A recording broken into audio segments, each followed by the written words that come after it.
इस एपिसोड में हम बात करेंगे वैदिक युग के आरंभ के बारे में और साथ ही बताएंगे कि आर्य कौन थे।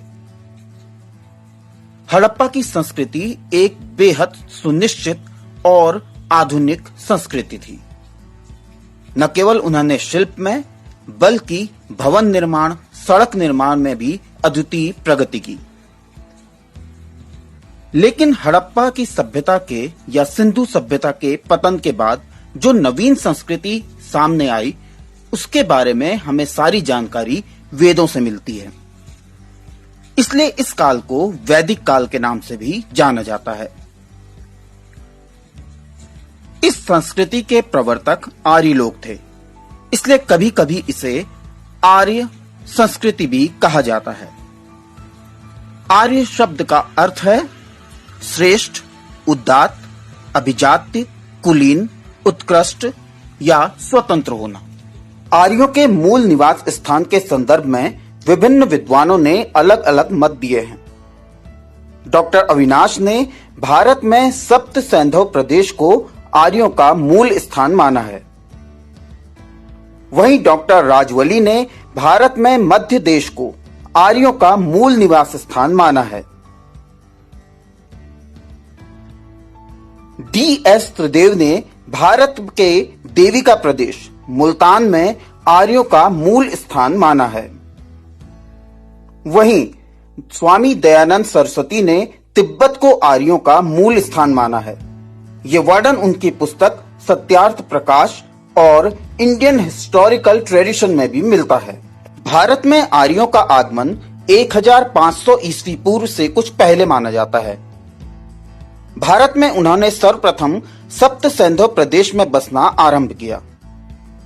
इस प्रदेश में बहने वाली 7 नदियों का जिक्र हमें ऋग्वेद में मिलता है। ये नदियां हैं सिंधु, सरस्वती, सतलज, व्यास, रावी, झेलम, अस्कानी। कुछ अफगानिस्तान की नदियों का जिक्र भी हमें ऋग्वेद में मिलता है। यह है काबुल, कुर्रम, गोमती और स्वात। इस प्रकार से आर्य सर्वप्रथम पंजाब और अफगानिस्तान के क्षेत्र में आकर बसे। आर्यों ने अगले पड़ाव के रूप में कुरुक्षेत्र के निकट के प्रदेशों पर कब्जा कर उस क्षेत्र का नाम ब्रह्मावर्त रखा। ब्रह्मावर्त से आगे बढ़कर आर्यों ने गंगा यमुना के दोआब क्षेत्र एवं उसके नजदीक के क्षेत्रों पर कब्जा करके उस क्षेत्र का नाम ब्रह्मर्षि देश रखा। इसके बाद हिमालय एवं विंध्याचल पर्वतों के बीच के क्षेत्र पर कब्जा कर उस क्षेत्र का नाम मध्य देश रखा।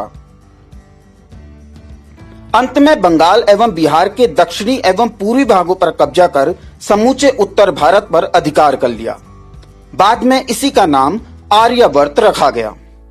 ऋग्वेद में करीब 25 नदियों का जिक्र मिलता है, जिसमें सर्वाधिक महत्वपूर्ण नदी सिंधु का वर्णन कई बार आया है। उनके द्वारा उल्लेखित दूसरी नदी है सरस्वती, जो अब राजस्थान के रेगिस्तान में खो चुकी है। इसकी जगह अब घग्गर नदी बहती है। इसके अतिरिक्त गंगा का ऋग्वेद में 1 बार और जमुना नदी का 3 बार उल्लेख किया गया है। ऋग्वेद में केवल हिमालय पर्वत और इसकी एक चोटी मुझवंत का उल्लेख भी मिलता है।